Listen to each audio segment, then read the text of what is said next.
آج D G I S P R روشنی ڈال دیتے کہ کتنی تنخواہیں اس نے لی. پی آئی اے کی تنخواہوں کا آپ کو پتہ ہے لوٹ کا مال ہے, اور کتنی مراد انہوں نے لی. اب کیا کہ گیم ڈالی گئی, اب یہ گیم ڈالی گئی بجائے برطرف کرنے کے, بجائے پہلے والی ساری چیزیں واپس لینے کے, ان کو کہا گیا کہ آپ استعفیٰ دے دیں, کیونکہ اب بھائی چیف نہیں رہا تو موصوف نے استعفیٰ دے دیا. اب استعفیٰ کیوں دیا یہ آپ کو بتانا ضروری ہے. استعفے کی صورت میں زبردست پینشن, استعفے کی صورت میں زبردست مراد اور سارا کچھ ملے گا. حالانکہ یہاں پہ برطرفی بنتی تھی, یہاں پہ سزا بنتی تھی. طارق محمود جہانگیری کے ساتھ تو آپ نے 2 دن لگائے, جو پروفیسر اعتراض کرنے جا رہا تھا اس کو اٹھا لیا. یہی تو وہ کرتوت ہے نا جن کی وجہ سے ملک جو ہے نا وہ یہاں پہ کھڑا ہے. آپ کا کتا ٹومی اور ہمارا کتا کتا, یعنی جہاں پہ آپ کو بہترین لگتا ہے کہ یہاں پہ یہ قانون لاگو کرنا چاہیے, یہاں پہ یہ قانون لاگو کرنا چاہیے, آپ اسی طرح کرتے ہیں. تو اب یہ کریں نا احتساب. وہ چیف کا بھائی ہے, چیف کو نہیں پتا تھا, لیکن ظاہر ہے آپ نہیں کریں گے. تو موصوف نے بہرحال یہ اس قسم کے لوگ ہمارے اوپر مسلط ہیں, اس قسم کے لوگ وہ یہاں پہ عہدے پاتے ہیں, اور اس قسم کے لوگ اس ملک کا جو ہے وہ اس عوام کا خون چوستے ہیں. اور باجوہ صاحب کی ایک اور بات, جو ان کے بھائی ہیں اقبال جاوید باجوہ, وہ ڈیول نیشنل بھی ہیں. یہ بھی آپ کو, کیونکہ انہوں نے پہلے اپنا معاملہ سیٹ کر رکھا ہے, پہلے معاملہ سیٹ کر رکھا ہے. وہ ڈیول نیشنل ہیں, وہ برٹش نیشنل بھی ہیں. دنیا کا کوئی ملک آپ کو نہیں ملے گا جو اتنی تعداد میں پوسٹوں پہ بیٹھے ہوئے, عام لوگ نہیں, پوسٹوں پہ بیٹھے ہوئے ڈیول نیشنل ہیں. کیونکہ انہوں نے جانا وہاں ہوتا ہے, انہوں نے جانا وہاں کا قانون, وہاں کا موسم, وہاں کا امن, وہاں کی جو ہے نا انصاف, وہ ان کو سارا یہاں پہ یہ کرنے نہیں دیتے اور وہاں جاتے ہیں. تو بہرحال جی ان کا سرٹیفکیٹ جعلی تھا, انہوں نے جعلی 77 میں وہ شخص بھرتی ہوا, 77 میں. یہ جو ہماری ہے پی آئی اے, اس کا حال ویسے نہیں یہ ہو گیا. وہ ایک دفعہ خان سرور نے, پی ٹی آئی کے وزیر نے اسمبلی میں کہہ دیا تھا کہ جعلی ڈگریوں والے ہیں, تو ان کو کتنی مرچیں لگی تھی. اور آپ دیکھ لیں ہیں جعلی ڈگریوں والے. یہاں کون سی چیز ناممکن ہے؟ یہاں جعلی ڈگری ناممکن ہے, جعلی سند ناممکن ہے, کوئی ناممکن نہیں ہے. تو بہرحال جی اس شخص کو اب کہا گیا ہے کہ چپ کر کے استعفیٰ دے دو اور مراد بھی لو اور پینشن بھی لو. ویسے تم ڈیول نیشنل ہو, تمہیں کس نے پوچھنا ہے, تم انگلینڈ میں رہو. تو پوری دنیا میں وہ تھو ہوئی ہے جنرل قمر جاوید باجوہ پہ. یہ لوگ یہ پوزیشن ہولڈرز ہیں پاکستان میں, ان لوگوں کو عہدے ملتے ہیں. پھر لہٰذا یہ جس قسم کا ریئیکٹ کرتے ہیں, ایک اچھی بھلی حکومت, ایک چلتی ہوئی حکومت, ایک پھلتی پھولتی ہوئی جمہوریت, لیکن اپنے پاؤ گوشت کے لیے 6.2 پہ گروتھ کرتا ہوا جی ڈی پی اور ٹیکسٹائل جو ہے نا وہ بوم کرتی ہوئی انڈسٹری. اس کے علاوہ جی کسان خوشحال, کسان کو جو ہے وہ قیمتیں ٹائم پہ ملنا. اب وہ عمران ریاض نے رپورٹ کیا ہے کہ پاکستان میں اس دفعہ 60% جو کپاس ہے وہ کم ہونے کے چانس ہیں. 60%, اندازہ کریں. پہلے بھی ہم کپاس باہر سے لیتے تھے, اور اس کی وجہ کیا بیان کی جا رہی ہے کہ گندم کا معاوضہ نہیں ملا, گندم کا معاوضہ نہیں ملا, کپاس بیجی نہیں گئی. پتہ نہیں خدا کو کیا منہ دکھائیں گے. جن کی روزی روٹی جو ہے نا ذمہ داری ہے, جن کا سارا کچھ, بیٹیاں بیٹھی ہوتی ہیں کہ فصل اٹھائیں گے تو بیٹیوں کے ہاتھ پیلے کریں گے. اب وہ 60% گیپ آ گیا ہے کپاس میں, کاٹن میں.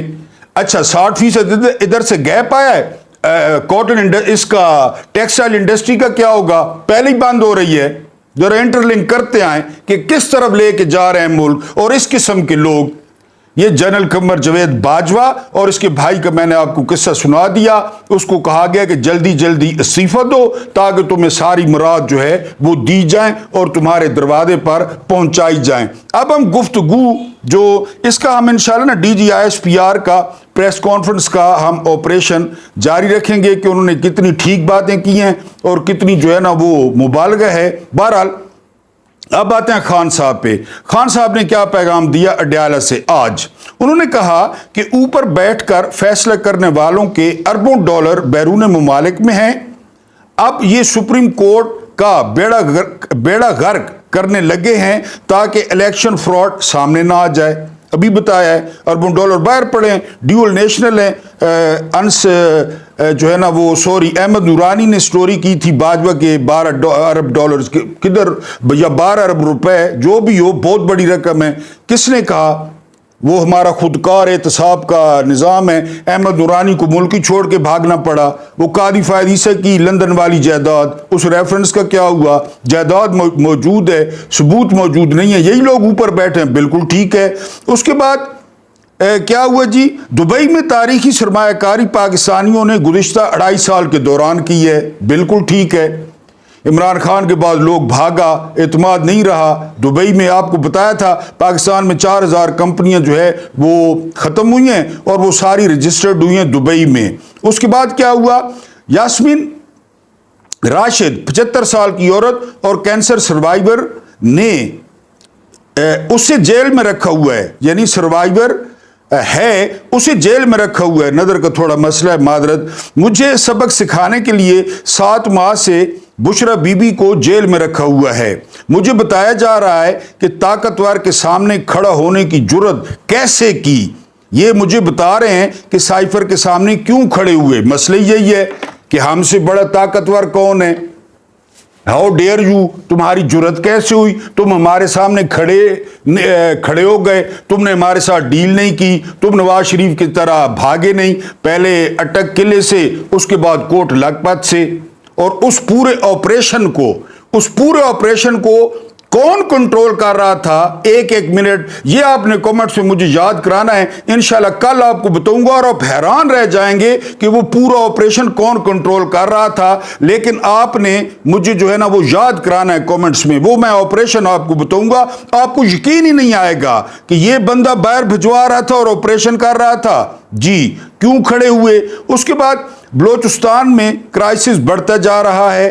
اگر خیبر پختونخوا میں پی ٹی آئی نہ ہوتی تو وہاں بھی اتنا ہی کرائسس ہوتا. اس کا حل ڈنڈے اور بندوقوں میں نہیں ہے. حل یہ ہے کہ ان کے منتخب لوگوں کو آگے آنے دے. ابھی میں نے کہا ڈی جی صاحب کہتے ہیں بلوچوں کی حکومت ہے, ہم بھی کہتے ہیں بلوچوں کی حکومت ہے, لیکن ٹاؤٹوں کی ہے. اب کے پی کے میں دیکھیں وہ منتخب وزیر اعلیٰ ہے. بنو میں آگ لگی ہوئی تھی, وزیر اعلیٰ خود پہنچ گیا, وہاں لوگوں سے خطاب کیا, دھرنا ختم کرایا. آپ کو یاد ہوگا لوگوں نے اس کو ووٹ دیے ہیں, وہ ہر جگہ پہ پہنچتا ہے. اور یہ معاملات کے پی کے میں ہوتے اگر منتخب حکومت نہ ہوتی تو. بلوچستان کا یہی مسئلہ ہے. اس کے بعد جی اس لیے وہ منتخب لوگوں کو آگے نہیں آنے دیتے. 6 ستمبر کو قوم اپنی آزادی کے 8 ستمبر کو قوم اپنی آزادی کے لیے نکلے. یہ آپ کو غلام بنا رہے ہیں. 8 ستمبر آپ کو پتہ ہے سنجانی میں جلسہ ہے پی ٹی آئی کا. اس حوالے سے عمران خان نے پیغام دیا ہے کہ لوگ نکلیں اور اس 120 کنال کی جگہ کو بھریں. اور میں نے آپ کو کہا کہ جلسے پہ بہت ڈیپینڈ کرتا ہے. اگر جلسہ بہت بڑا ہوا تو عمران خان کو ملٹری کورٹ کے حوالے نہیں کیا جائے گا. اگر جلسہ ٹھوس ہو گیا تو پھر عمران خان کو فوجی کسٹڈی میں دے دیا جائے گا. جی اس کے بعد اب ججز کو دھمکیاں دے رہے ہیں. سرگودا کے جج کو اٹھا کر لے گئے. کبھی ایسا ظلم نہیں دیکھا جو آج کیا جا رہا ہے. بلوچستان میں پتلے بٹھانے سے مسائل بڑھ گئے. ابھی یہی بات کی کہ آپ نے ٹوٹ بٹھائے ہوئے ہیں, حالات ہاتھ سے نکل رہے ہیں. اختر مینگل بالکل درست کہہ رہا ہے, یہ بہت خطرناک ہو رہا ہے. اختر مینگل آج پاکستان چھوڑ گئے, یہ اس سے پہلے کی بات ہے. ہماری آنکھوں کے سامنے ایسٹ پاکستان بنا. میں اس وقت ڈھاکہ میں انڈر 19 کرکٹ کھیل رہا تھا. بلوچستان کا حل یہ ہے وہاں پر لوکل باڈی الیکشن کرائیں. اوپر والوں کا پیسہ نیچے ہی نہیں جاتا. وہاں غربت ہے. ملک بھر میں جینوئن لوکل باڈی الیکشن کی ضرورت ہے. این ایف سی ایوارڈ میں بلوچستان کو جو رقم ملتی ہے وہ نیچے پہنچتی ہی نہیں. وہ جنرل صاحب جس کا ذکر کر رہے تھے کہ شیئر ملتا ہے, زکوٰۃ دیتے ہیں ہم, وہ نیچے پہنچتی نہیں. انشاءاللہ جب بھی ہماری حکومت آئے گی سب سے پہلے لوکل باڈیز الیکشن کرائیں گے جس کا پلان بنا رکھا ہے.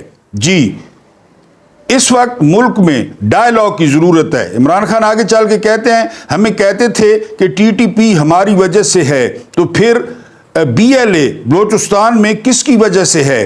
انہوں نے کہا نا جی کہ عمران خان نے ٹی ٹی پی والوں کو ادھر سیٹل کیا، ان کو سیٹلمنٹ دی، لہذا یہ حالات بلوچستان میں کس کے ذمے ہیں؟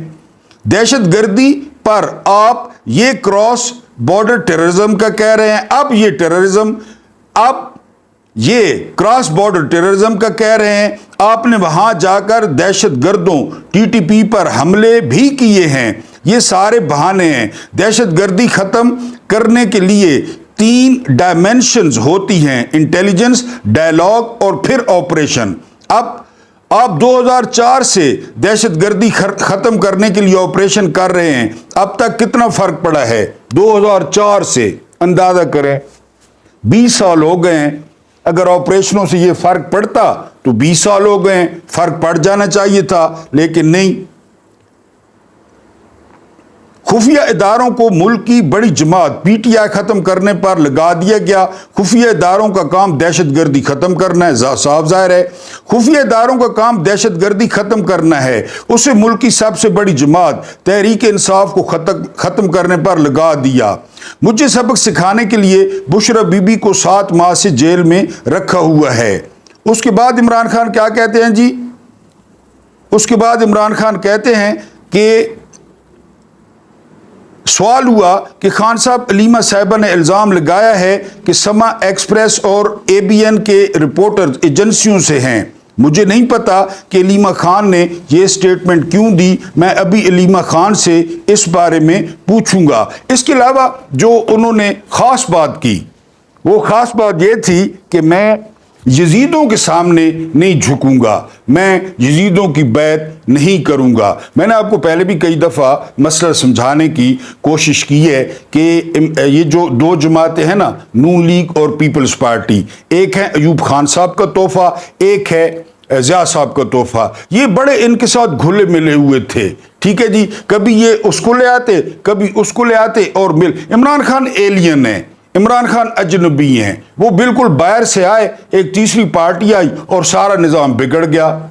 ابھی آپ دیکھ لیں، ان کو وقت پڑا ہوا ہے، وہ کہتے ہیں کہ عمران خان نہیں، چن کے فارم 47 دیے گئے، ان کی حکومت بنائی گئی، اور یہ جو ہے نا وہ ان کے پالشی ہیں، یہ ان کے مالشی ہیں۔ نواز شریف کو دیکھیں کتنا بڑا انقلابی ہے، زرداری سب سے بڑا چابی والا کھلونا ہے، وہ کب ان کے سامنے کھڑا ہوتا ہے؟ عمران خان اب یعنی سسٹم چاہتا ہے کہ عمران خان باہر آئے، لیکن سسٹم کیا چاہتا ہے؟ سسٹم چاہتا ہے کہ عمران ہمارے ذریعے باہر آئے، گردن جھکا کے باہر آئے، ہمارے ساتھ بات کرے۔ عمران خان کیا چاہتے ہیں؟ عمران خان چاہتے ہیں کہ جو اڈیالہ جیل ہے اس کا مین گیٹ کھولا جائے، میں وہاں سے باہر جاؤں، میں عدلیہ سے باہر جاؤں، میں قانون سے باہر جاؤں، میں اپنے مقدمے لڑ کے باہر جاؤں۔ طاقتور کہتے ہیں کہ ہمارے جو ہے نا وہ ایک روز ملی رستے میں طاقت کی راج کماری، بولی کے چرن چھو میرے اور جیت لے دنیا ساری، میرے دل نے کہا سن پگلے یہ عہد وفا 2 دن کا، طاقت کی حقیقت کیا ہے، طاقت کا نشہ 2 دن کا۔ یہ کہتے ہیں کہ ایک روز ملی رستے میں طاقت کی راج کماری، بولی کے چرن چھو میرے، ہمارے پیر چھوؤ، معافی، ہمارا ریکارڈ نہ ٹوٹے 77 سالہ کہ ہم باس ہیں، ہم بھائی لوگ ہیں، ہمارا جو ہے نا وہ ریکارڈ نہ ٹوٹے۔ خان صاحب کہتے ہیں میں عدالتوں کے ذریعے باہر آؤں گا، اور وہ کہتے ہیں کہ میں وقت کے یزیدوں کی جو ہے وہ بیعت نہیں کروں گا، کیونکہ وہ محترم انجینئر محمد علی مرزا صاحب وہ مردہ یزید کو نا بہت برا بھلا کہتے ہیں، اس کے پورے خاندان کو لتاڑتے ہیں، لیکن جب زندہ یزید کی باری آتی ہے تو پھر بس ٹھوس ہو جاتے ہیں، کیونکہ مشکل ہے نا زندہ یزیدوں کو کچھ کہنا۔ مردہ کو تو آپ جو مرضی کہتے رہے، اس نے کون سا اٹھ کے آنا ہے؟ وہ تو اس وقت حسین تھا جس نے انکار کیا، ٹوٹل 72 لوگ تھے اور تو کوئی نہیں تھا، سارے دبکے ہوئے تھے، ٹوٹل 72 ہاشمی تھے، یعنی 72 لوگ تھے، غیر ہاشمی بھی تھے۔ تو یہی حال ہوتا ہے، مردہ جدید کو کہنے والے جو ہے نا بہت ہیں، زندہ جدیدوں کو کہنے والے